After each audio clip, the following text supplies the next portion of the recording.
everybody, happy Tuesday. Today we're talking about gaps that are in your client process that are costing you your profit, costing you money, and also costing you your sanity. This is going to be a really good one today. We are going to hit on a lot. And as you are coming in, what I would love for you to do, or if you're watching the replay, I would actually love for you to grab a pen and paper. I want you to grab a pen and paper because today we're actually going to do a little bit of a self-assessment throughout this live to help you identify if these are gaps that are in your process too. But if you ever feel like your clients have more control over your design project than you do, if you ever feel like you are their glorified assistant instead of feeling like you're the leader of your own projects, I do think that this is going to be a totally insightful live for you because what I know is happening is there are gaps in your process that are truly costing you not only money, but also your sanity. When that stuff is taking place, it eats away at you. It eats away at your confidence. It eats away at your, again, profit. But it eats away at your time. It's frustrating, and I don't want that for you, and I know that it doesn't have to be that way. If you're new to me, I am Jeannie Andreessen. I'm a business coach to interior designers. I am obsessed with the interior design client process. I know that the client process is essential. Having an amazing client process is essential for you to have a good experience for your, like, a good client experience during the design process. Every single problem, frustration, client headache that comes up, so much of that can be addressed in the client process and is solved from having a really good client process. So what I share with you today, I think will be really valuable for you. We're going to talk about the gaps that are in your client process that are causing all of these headaches, frustrations, and of course, eating away at your time because these are gaps. So before we get started, if you're live with me, then I would love to hear from you. Which one of these three things drives you the craziest? Clients questioning your expertise. If it's that one, I want you to write questioning. Clients pushing your boundaries. If it's that one, I want you to write boundaries. Or clients dragging projects out. If it's that one, I want you to write the word dragging. So those are the three I have for you. I want you to tell me in one word which of those three drives you the most nuts. Questioning your expertise, pushing your boundaries, or dragging projects out. Unfortunately, these three things are very common for interior designers. You may think that this is actually the norm and just what it's like to run a design business. And what I actually want to encourage you to think otherwise or realize otherwise is that's just not true. These are not things that have to be the default just because you run an interior design business. You can have an interior design business where your expertise and authority is not questioned. It's respected, it's understood, it's unspoken about and fully understood. I hope you've had clients like that. I really do, because that, I think, provides a beautiful contrast of what it could be like and should be like when you have clients that trust you and trust your expertise. Now, same thing with boundaries. You might think that this boundaries piece just has to be put on the back burner, like truly not at the forefront, just because you run a business. And I hear this a lot, not only from interior designers, but just business owners in general, that having a business is all about putting the client first. And when you're putting the client first, you of course do take a back seat. And I'm here to tell you that that's just not how you run a successful and profitable business. Having boundaries is how you have a successful and profitable business with clients who enjoy working with you. I actually just last week, I wrapped up my January winter cohort of Client Success Academy, and my last module is how to obtain 5-star reviews. And as a part of that, I really painted that contrast of what you think earns you 5-star reviews versus what actually earns you 5-star reviews. And so often what we think earns us 5-star reviews is doing everything the clients say. It's making sure that they are, attended to around the clock, to make sure that we're getting back to them always really quickly. And that's actually just not true. That is like a surefire way to run yourself into the ground and really struggle to stay on top of your business. So if you think that having boundaries is not possible when you run a business, it's just not true. I'm here to tell you otherwise, and I'm here to teach you otherwise. And then same thing with dragging projects out.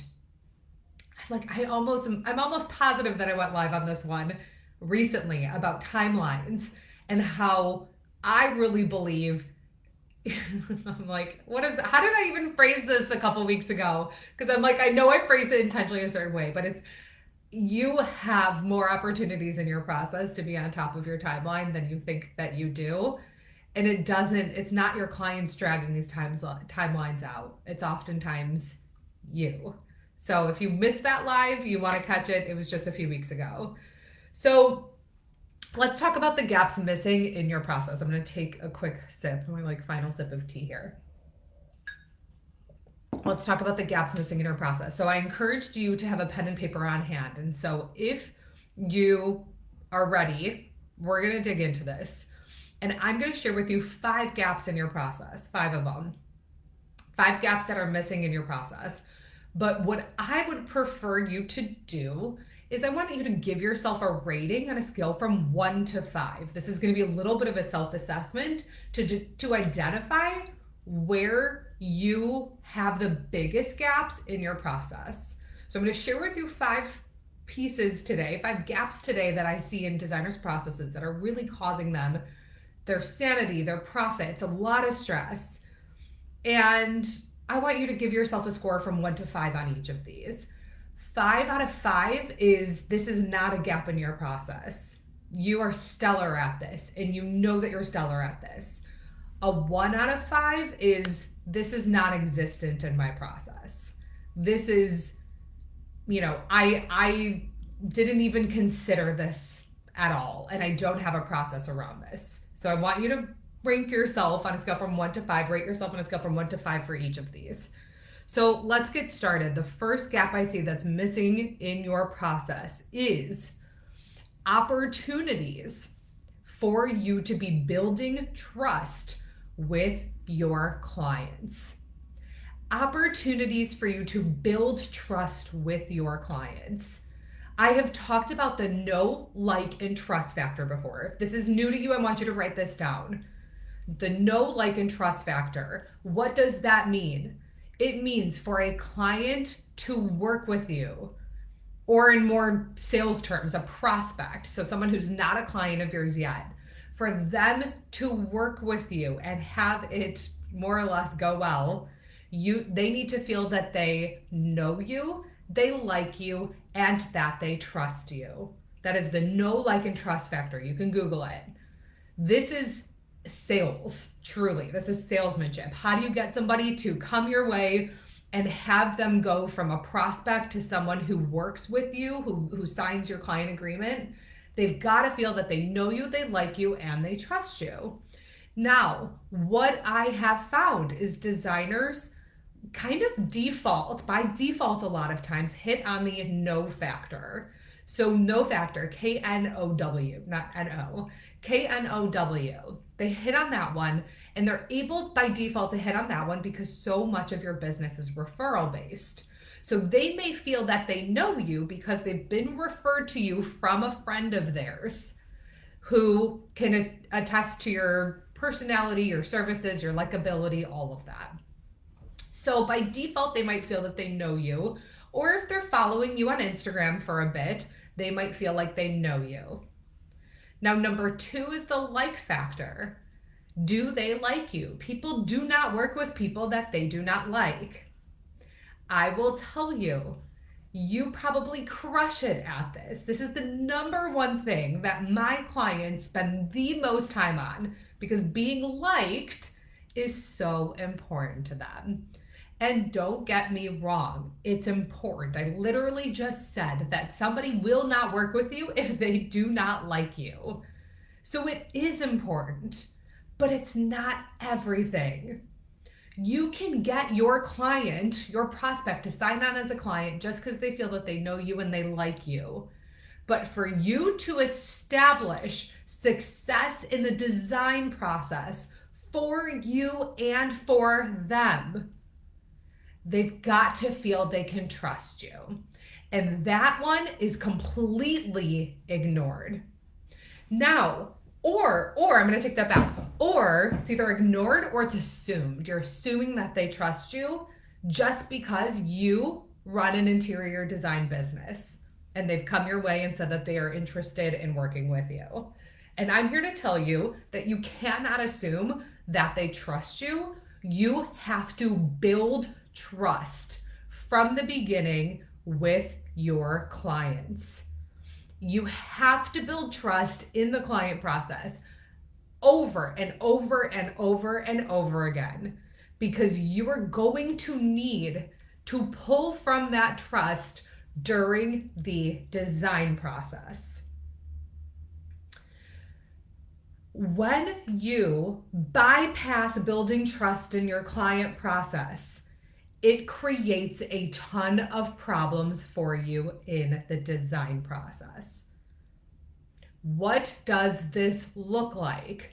It looks like clients questioning you. It looks like clients creating their own process. It looks like clients checking in on things one after another. It looks like clients creating their own process. That is what happens when you don't build trust from the beginning. So how do you create these opportunities in your process to build trust? And again, I want you to score yourself on a scale from 1 to 5 as I share this with you and as I talk through this with you. I want you to really ask yourself, am I creating these opportunities to build trust with my clients in this client process? So here are some ways you can build trust from the very beginning in your client process by managing their expectations in the beginning. That is how you build trust, not by just saying yes to everything and checking a box and moving them along and meeting them, for a client consult. That is how you build the like factor. Oh, this designer scheduling a consult with me. Great, I like this person. Amazing. But the trust is created when you're able to have those tough conversations. When you are able to manage their expectations well, that's how trust is created. When you're able to communicate about challenges, that's how trust is created. When they say, I want, a whole first floor done for $100,000, you create trust when you communicate that is not going to happen. You create trust, but you don't create trust just by saying that's not going to happen. You create it by having a really good, honest dialogue about how much it really costs to renovate and furnish a first floor.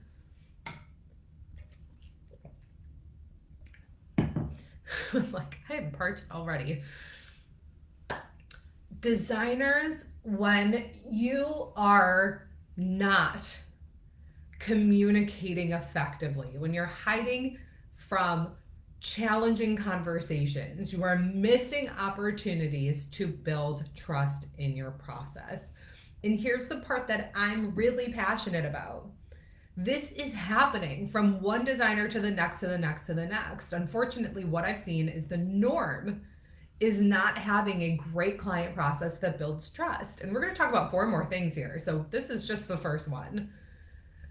But when that's happening, it means that there is a gap that you can fill that allows you to be the designer that stands out if somebody is interviewing multiple people. That is a gap you have an opportunity to fill, to build that trust from the beginning. I also talk a lot about phantom costs or ghost costs. The things that your clients don't realize are a part of design. And some of these things are a part of hiring a designer, and a part of it is just from acquiring a product. Shipping cost, taxes, Those are phantom costs that usually your clients are not thinking about and not factoring in. Now, when they're working with you, receiver fees, this is the stuff that gets you in trouble when you're not talking about it. This is the stuff that cuts your budget when you're not talking about it in the beginning.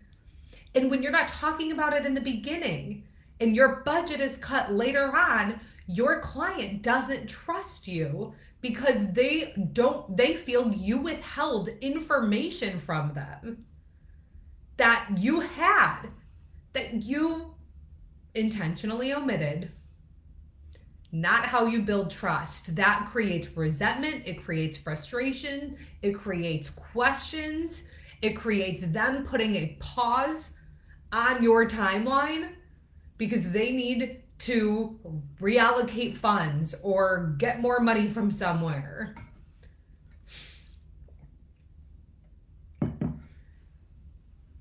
Opportunities to create trust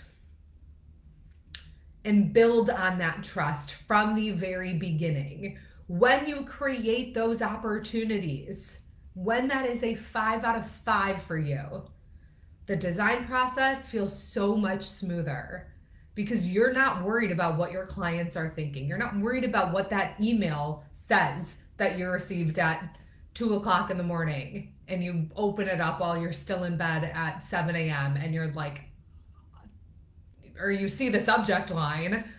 I hope you're not opening it, but you might be. When this is a gap in your process, it creates problems for you. And it eats away, not only, as I said, at your confidence, at your sanity, but it eats away at your profits too. So that's the first one, opportunities to build trust. I want you to give yourself a rating. A 1 if you feel that you do not create opportunities to build trust, and a 5 out of 5 if you know that you're creating opportunities to build trust over and over and over again. And that trust bank is built. And that trust bank is built before entering the design process. I want you to give yourself a 5 out of 5. The next one is structure. The next gap I see in your client process that is costing you is structure.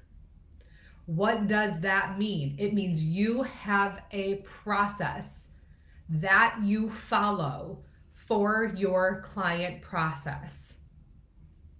That you have a process you follow for your client process. Structure.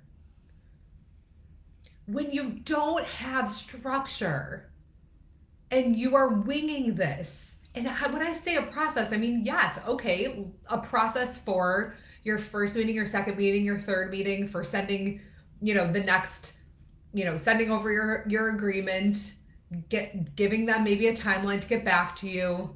Like, that is a process, but what else is a process? What you're saying in every single one of these meetings. What you are sending as a follow-up in every single one of these meetings. I hate when that happens. The other day, I was FaceTiming my best friend, and we were just, like, chatting. I was like, I don't even know if I was looking at the screen, and all of a sudden I looked at the screen, and I sent, like, balloons. Like, what? I don't even know how this happens. Okay. Structure. So you're saying the same thing in every meeting, and you're sending follow-up emails after every meeting, and you're not rewriting these follow-up emails every single time. You have default template follow-up emails that you're tweaking based on the person who you're emailing.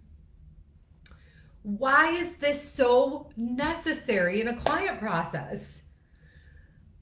Because when you don't have it, it creates gaps. Truly, you're creating gaps for your clients to weasel their way in and create their own process. And when you have structure in your client process, it builds trust. You are showing your clients, hey, I got this. You don't have to think about a thing. I already have a plan for your next step. I already have a plan to follow through with you. So relax, follow along. That is what you are showcasing when you have structure in your client process. When you don't, as I said, your clients have an opportunity to create any process that they want. Now, the other thing that happens when you have structure, and I've already like alluded to this or talked about this, touched on it for 1 second, is you're saying the same thing. You have a process to say the same thing on every discovery call, and every client consult, and every email template. And do not underestimate email templates. There are certain things you're communicating live in person with them. There are certain things you're communicating on the phone with them. And then there are certain things that belong in emails versus just spoken to them live. All of those things are so important. And the reason why having structure in that way is really important is because then you know without a shadow of a doubt that you covered everything. So if a client says to you, actually, I didn't know that we were going to have to be paying shipping fees and taxes and receiving fees, and that this was going to be 10 to 20% of our furnishings budget, you're able to say, actually, Mr. and Mrs. Client, we 100% discussed this in the client consult. If you recall, Mrs. Client, I sat down with you, I talked through it, and then I asked you the question, does this mean we need to reallocate funds or not? What is that like when you're able to depend on yourself and your processes that well? When you don't have structure, every single time you are making things, you're winging your process. You're maybe not making things up, but you're winging your process in a way that causes anxiety and exhaustion on you because you don't have to put that much thought to this stuff. You don't. So I want you to rate yourself based on what I shared. A process for your client process. You have the same process you follow over and over again. You're saying the same thing in every meeting, and you have client email templates for the client process that you're sending after every meeting. Give yourself a rating from a scale from 1 to 5. 1 being this is non-existent, and 5 out of 5 being I have this clean process that I follow over and over again. Scale from 1 to 5. I want you to rate yourself. First one was opportunities to build trust in your process. Second one was structure. When you don't have structure, that is a major gap in your process that is causing your clients to create their own process. It's causing your clients to question certain parts of your process. None of that is good or necessary. Okay, number 3. Number 3. Oh, this is so good. You might think, because I talk a lot about boundaries, so you might think I'm going to sit here and say boundaries. I'm actually going to take a different angle on this one. The gap that is missing in your process, and again, rate yourself on a scale from 1 to 5. 5 being this is not a gap in your process. You crushed this. 1 being major gap in your process. Maybe could use a little support. Exemplifying boundaries.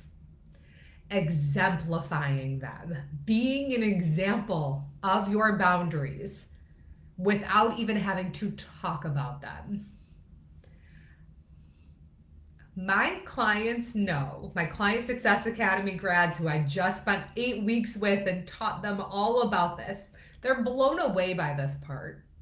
Because most designers think that to have and set really good boundaries, you've got to communicate these things early and often and have a tough conversation. And honestly, these things that I actually don't think are necessary.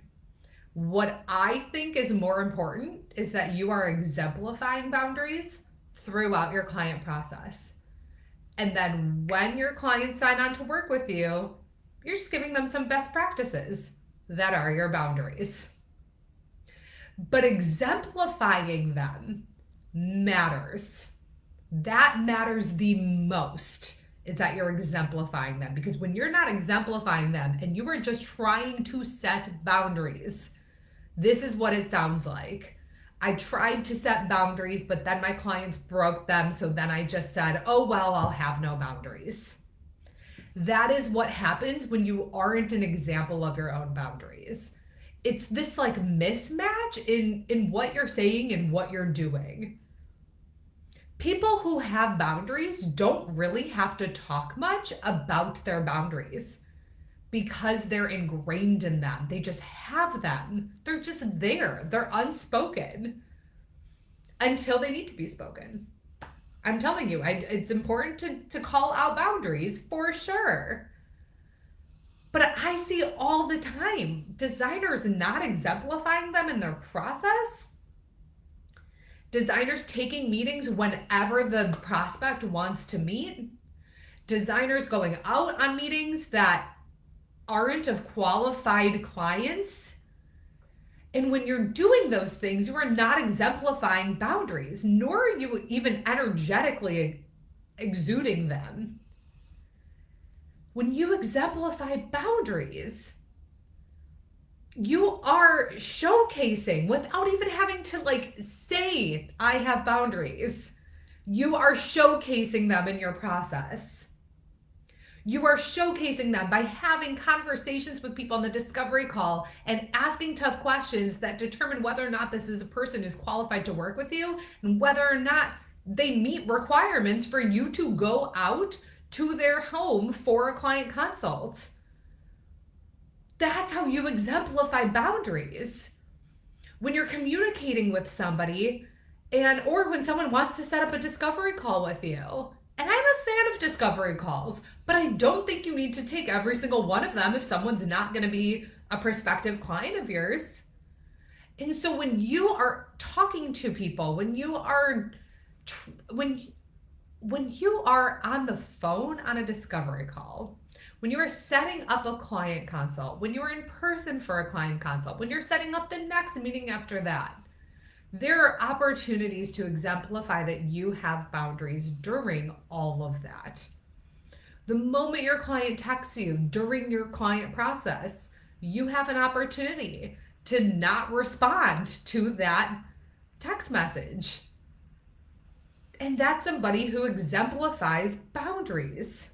And so there are opportunities to showcase that you have boundaries all throughout your client process without even having to say that you have them. If you feel like you have to have an awkward conversation at the beginning of your design projects, or at some point, maybe even in your client process, if you are feeling that communicating your boundaries feels uncomfortable or awkward, you're doing it wrong. You're not only actively doing it wrong, like the way you're doing it is wrong, but also you probably don't exemplify your boundaries well. And because of that, you feel like pushy or demanding by setting boundaries.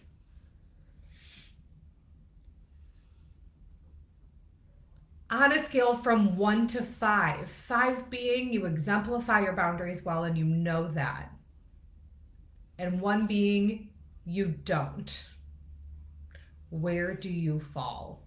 Scale from 1 to 5, where do you fall? Exemplifying boundaries is so important because when you aren't doing this, your clients know that they can push you. They feel they are in charge, and they will show you that they are in charge.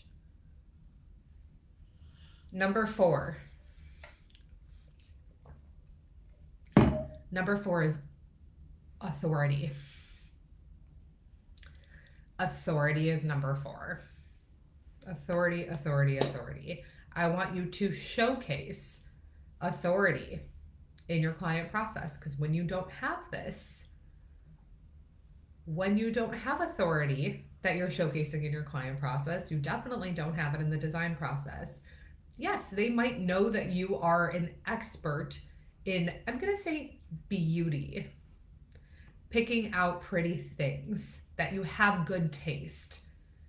But do they see you as an expert of interior design, of being able to correctly allocate money in somebody's budget, to be able to encourage certain purchases and discourage others based on what your knowledge is about those items and where they should be investing versus not investing?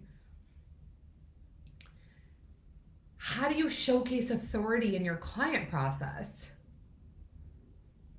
Great question. I have a couple things here to say. One, you might start building authority now by posting really good content. I think that that's very important. Posting really good content that is educational, that shows people that you know your stuff. That way, I mean, honestly, this is like, look at my business. Nobody's questioning my authority. I'm not even an interior designer. And no one's questioned my authority who comes my way and applies for my programs. Why? Because I'm showing you constantly that I'm an authority figure in this space. Now, if that's not a part of your process right now, you have opportunities in your client process to be able to showcase authority in your confidence. Having confidence in your meetings, in your discovery call, in your client consult showcases authority. Having a process and guiding your client to the next step showcases you're a leader, you're in charge. Not gatekeeping your expertise. I think there's so much fear around giving too much away, giving too many ideas away because somebody might take something and not hire you. And I want you to give your clients more credit. How much do I give away for free? I literally go live every week, sometimes 2 times a week. Every day I'm giving you tips, I'm giving you scripts, I'm giving you educational stuff. I want you to start looking at that not as giving things away, but as creating authority with your clients and prospective clients. If you're constantly gatekeeping your advice and your expertise, how is somebody going to know that you're an expert in something? Same thing with testimonials. Testimonials are really important. It's important to capture testimonials. I just said my last module of Client Success Academy is how to obtain a 5-star testimonials, 5-star Google reviews. How do you go about doing that? I will tell you, most of my clients don't have a solid offboarding process that time and time again allows them to capture reviews and testimonials to be able to utilize them throughout their client process. And it's not seamless if they do have it. Or you're sending some sort of client survey out and nobody takes it, which I'm like, the amount of times a client doesn't take my client survey is like 1% out of 100. Like, I don't know the last client I've sent a client survey to. I don't know if it's ever happened where they didn't complete my client survey. Why? Because it's the way that I'm asking for it's the way I'm asking for them to complete it. It's the way I'm teeing it up. It's the way I follow up to remind them to take it. It's the experience I give them throughout the process. It's the total relationship we've created. It's the respect. It is all I've given to them, and they know that this is one way that they can give back to me. Yes, they've paid me. Yes, they were in my program that they paid me for, but my clients know that this is so important to me and to my business to not only get praise for my programs, but also get feedback. I don't hide from feedback. I want it. I want to know, how can I make this program stronger for the next person? So when you're gathering testimonials, you're able to utilize them, and then you're able to talk less about how great you are because other people are talking about how great you are. And that creates authority as well as your clients come in, as your prospects come in and enter, working with you. Another piece of authority is knowing what to talk about when and what not to. So knowing what to say on a discovery call and what not to talk about on a discovery call. It's knowing what to say in a client consult and what not to say in a client consult. Knowing what to say when you're sending a follow-up email with the agreement attached and what not to say in that. When you're saying the wrong things in the wrong part of the process, you actually lose authority because you create confusion. When you're saying too much at the wrong part, you are creating confusion. When you're talking too much and you're not checking in with your client, you're creating confusion and losing trust and losing authority. Having all of this in place creates authority, creates confidence, allows the client to see you as the leader before you enter into any sort of agreement or design process. All of that is so important. You want to be creating authority from the beginning so that they see you as the leader and them as the follower. There's got to be a leader. Always. Always. Somebody has to lead. Always. If you have an employee on your team, this is for you to know about them too. Like, someone's got to be the leader of a task. If a task is assigned to both of you, who's the leader of it?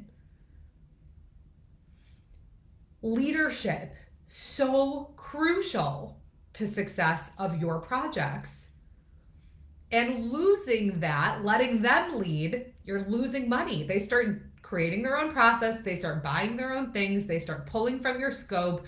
Scope creep happens, but you're not charging for it. No. So scale from 1 to 5. How are you at building authority in your client process? 5 out of 5, you crush it. 1 out of 5, you are not crushing it. 1 out of 5, the client is leading, you're winging it. 1 out of 5, you are unsure of what you're saying on these meetings. You feel insecure when it comes to these conversations. That's a 1 out of 5. You also know if you're building authority in your process by how it goes during the design process. Is the client more in control than you are? You probably are not building authority in your client process. All right, last but not least, and then we're gonna land the plane. Thanks for hanging with me. Whether you're live with me or watching the replay, thank you for hanging with me. Last one is salesmanship. This is a major gap that I see in a designer's process that's obviously costing them profit because sales is selling them. And it's also costing them sanity. Because when you don't have salesmanship, you are likely wondering, I'm going to go back to it, like why your clients don't trust you, why they're in charge, how to make more money in your business. And that's just not how it needs to be. I don't want you to be afraid of the word sales. I don't.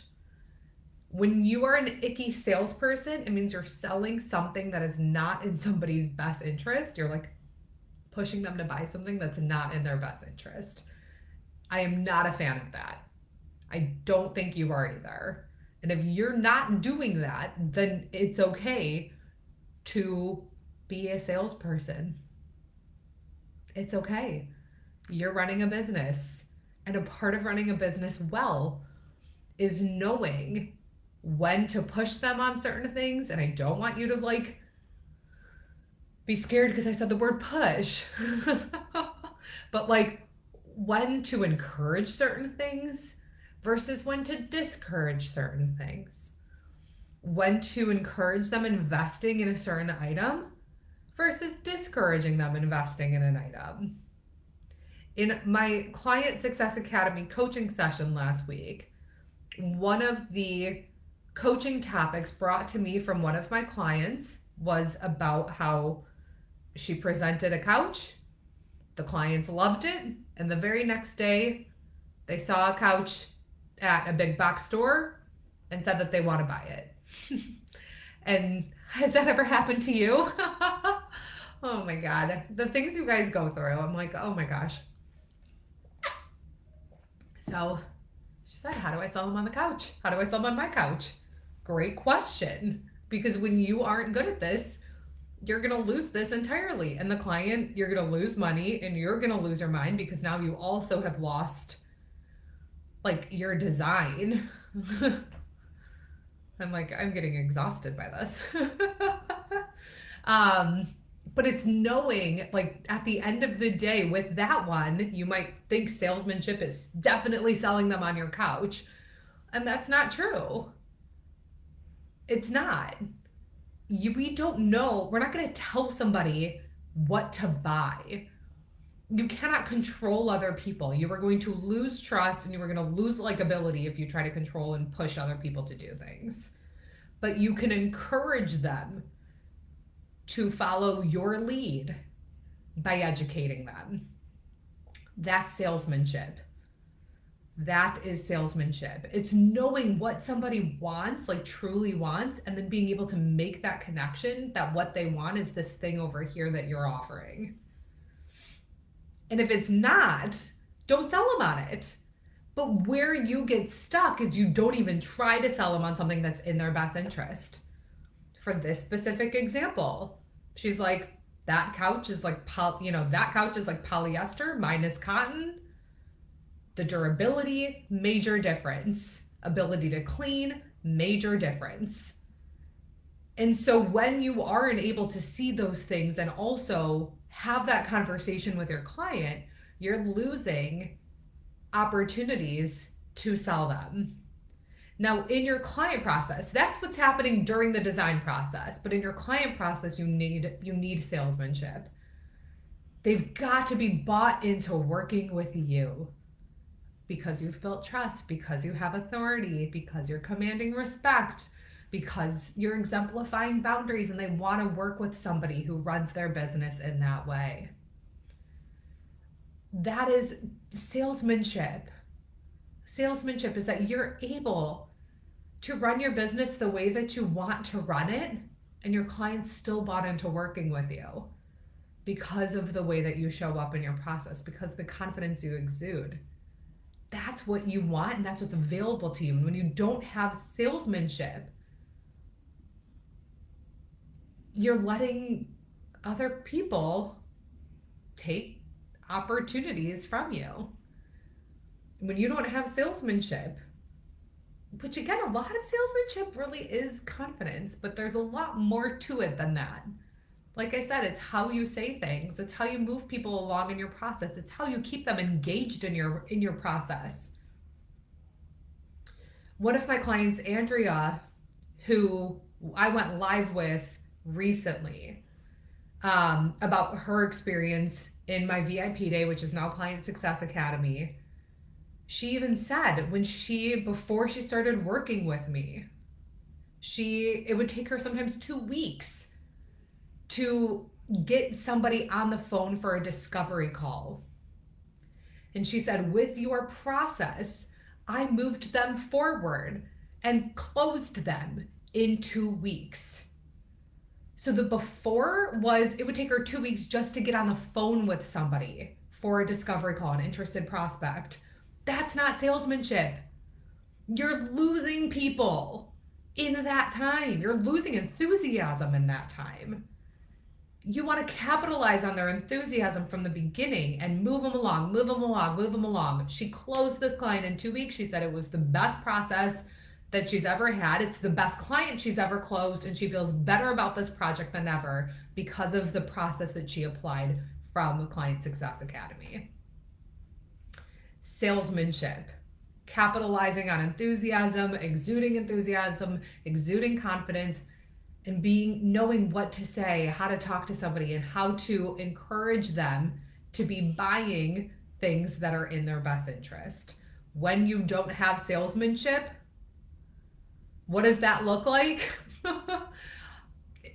Lack of confidence in your process, being afraid to even make big recommendations, not asking further questions about things that you could be selling to them or upselling to them.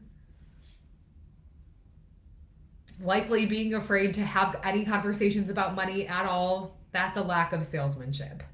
So I want you to rate yourself on a scale from 1 to 5, 5 out of 5 being, I think I'm a great salesperson. My clients buy from me, they buy into me, they follow my lead. That's a 5 out of 5. A 1 out of 5, I'm afraid to talk about money. I'm afraid to upsell. I'm too pushy when I'm even communicating what they may need for their space. Definitely a 1 out of 5. These gaps are missing in your process. Opportunities to build trust. I'm going to run through these really quick. Opportunities to build trust, structure, exemplifying boundaries, authority, salesmanship. There are 5 things there that you can rank yourself on a scale from 1 to 5. If you're anywhere from, let's say, 18 to 25, you're likely doing pretty good. I mean, 20 to 25, it's like, okay, maybe there are little opportunities, but like you're doing really pretty good. But if you're anywhere from like a 1 to a 10 or a 1 to, I guess it wouldn't be a 1, it'd be like a 5 to 10 or 5 to 15, there are opportunities in your client process where you are draining your own sanity and your own profits because these gaps are there. And I don't want them to be there for you anymore. Next week, I am reopening my next cohort of Client Success Academy. I am so excited for my spring program. Truly. I just wrapped up my winter program. I had 4 amazing designers with me from January, for all of January and all of February. And they now feel more confident than ever as they enter their design projects because they have managed client expectations, established trust, commanded authority. They have leadership with their clients. They have boundaries set. Their clients are on board with policies, processes, all the things, and they're looking to my clients to lead them to the next step. They are feeling better than ever going into their design projects, and I want that for you too. I have a wait list building for Client Success Academy, the spring cohort. And I will tell you, I'm hoping to get a couple of I just sent today my final client survey to my Client Success Academy winter crew. And I'm hoping to get a couple of them online over the next 2 weeks, if not next week, then the next week, for them to share firsthand their experience in this program. Because I want you to hear it from them. I want you to hear about what their business was like before, what Client Success Academy was like for them, how much work it was or not work it was, and how they're feeling today and any wins that they've had along the way. So a couple things, I want you to keep an eye out for that. I will keep you posted on that.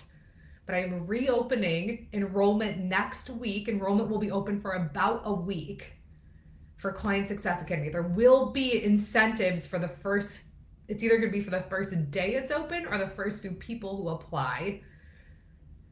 But I have a wait list building for this amazing program. If you know you want to be on the wait list, I want you to DM me wait list and I will add you on there. If you have questions about this program, I want you to DM me questions and the word questions, or you can just DM me your questions. But if you DM me the word questions, I will know that you have questions about this program, that it's on your mind, you're thinking about it, you're trying to figure out if it's the right fit for you, if the timing is going to be right for you. So I want you to DM me either waitlist or questions, and you and I can chat further about whether or not Client Success Academy may be a great fit for you. You might already be wondering when we're getting started. It's really going to be for all of April, all of May. So we're going to get started. It's kind of like, I think Monday, March 31st. So about a month from now. I'm just so excited to share with you more about it. I'm just so excited to be reopening this program because it's amazing. If what I shared with you today, you're realizing you have gaps in your process that are eating away at your sanity, your profits, and that you want to be more in control of your business. You want to be in control of your clients and your projects, which you deserve to have. This program teaches you how to establish and maintain client project and control.